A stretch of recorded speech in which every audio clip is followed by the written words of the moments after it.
Alright, now that we're finally back on track after that, time to talk Legend of Deathwalker. This is another Druss story, which is a prologue and a bit of a tweener story. I hate betweener stories, but this one is actually pretty good. The setting of this story takes place in between some time in the First Chronicles of Druss the Legend book. It actually takes place in between book 3, which is sometime after he exorcised the demon from his axe and rescued his wife, and sometime before he makes the final march on King Gorban, or when Gorban turns against him. Basically, the plot of the story behind this, the prologue opens up with Druss as an old man fighting on Druss Del Knot, and this is some of the first rounds of fighting, and a soldier that was fighting next to him is injured, and Druss sets down his axe after the attack backs off, and he's talking with the soldier and telling him a story from his past as he's dying. And basically, he recounts a tale about how he and Gemmell went to Golgothir during some Special Olympic Games. Now, I touched upon something back in the realm of the wolf, with that the Gothir were launching a genocide campaign against the Nadir a long time, and that's been a long-running enmity in between those two peoples, and we're given the reasons of it here in Talismans, who's a young Nadir character that's introduced flashbacks about when he was a Jazzanary. Basically, what that means is that sometimes in actual history, like let's say American history, for example, let's have a bunch of white settlers go and raid an Indian camp. But to make it look good, we're going to put them in our schools and teach them, battle techniques, farming, all the basic learning fundamentals. The Gothir do this with about 5 young boys that they abduct from different tribes, including Talisman. Now, sometime after a bunch of events that happened in his past, he reaches the age of 19 and is dispatched by his shaman Nostakan to go to Gothir to seek a young woman named Zusei. Zusei is a young Chiasi woman who is destined to be married to the Nadir Uniter. Now, the Uniter is not founded in the story until the end, but it was prophesied that a violet-eyed man would be the one that she marries and would be the one to unite the tribes. And they go on in this that Talisman is to escort her out to the Nadir post. It's it's the resting place of Oshikai Demonbane, who is a Nadir figure and pretty much the Nadir's version of Druss. And they have to take her away to that shrine. Well, actually, they're defending the shrine against any who come out there, and there's like a huge history about that and all.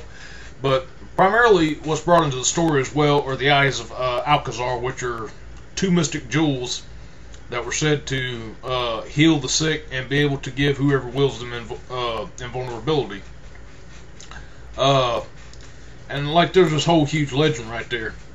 And eventually, Talisman and Zusei are forced to take refuge in this fort when a bunch of Gothir have set out to sack the place, and all the Jazzanaries come together, and this is actually like a uniting of the tribes. Like, they're still fighting at war, but there are 4 tribes that defend this fortress at a time where Oshikai Demonbane rests, and that's the only sense of unity that all the different tribes have.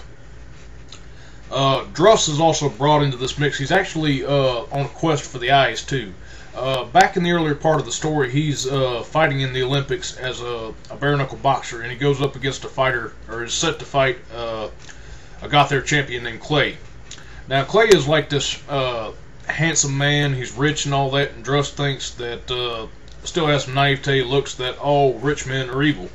In which case, Clay is not, because he helps defend Druss in a bar fight that spills out into an alley, and a bunch of assassins were dispatched to take Druss out so that a bunch of guys who had bet money on Clay could win. And Clay, helping to defend Druss, takes a crossbow bolt to his back that was laced with poison. And Druss was so moved by the help of this friend that he made, that he sets out with Sieben on a quest to grab these jewels, thanks to Nostakhan showing up and telling him about them. Nostakhan has walked the paths of the future, and he knows that the fate of the Nadir rests with the fact of whether or not Druss will fight alongside them against the Gothir, and in the way Nostakhan has tricked him into going out there. We're also given the origin of Ulrich Khan in this story. Now, for those of you who've not read it, I'm not going to spoil it, because without this simplistically being a kind of a twist thing, there is something that happens in there. It's not so simple, and I'm going to let you read that to find it out, because it's actually a very good twist that they pull at the end of the story, where they introduce Ulrich to people. There are some great battle sequences in here. We also have Sieben, who has a bit of a love story in this. Now, him being the little horn dog he is, actually gets to falling in love with a young Nadir woman named Niobe. And she goes on to prove her usefulness in more ways than one in the battle, as well as when he's in the hospital with her, helping to tend to the wounded.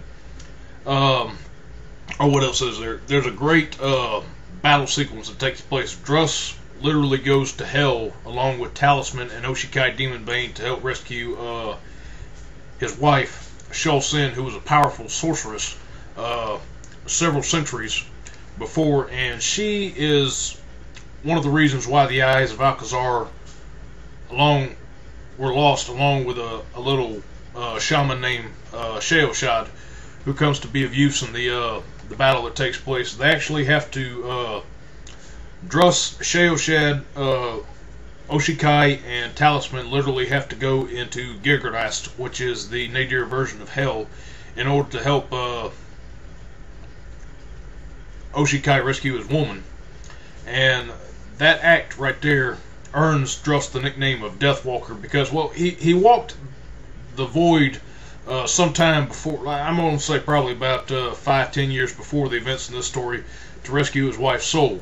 But apparently that wasn't Hell. This time he actually goes into Hell itself, like fighting demons and monsters. We get to see another version of the bear that he fought in the First Chronicles of Druss the Legend, but it's a more badass bear demon that he has to fight, that has like a bear head and a snake head. It's just really great stuff. There are a lot of good characters in this book, great battle sequences, like I said, so if you're looking for something to read or just get into, I really recommend that you pick this up, or just to add it if you're just reading Druss, because this is really good.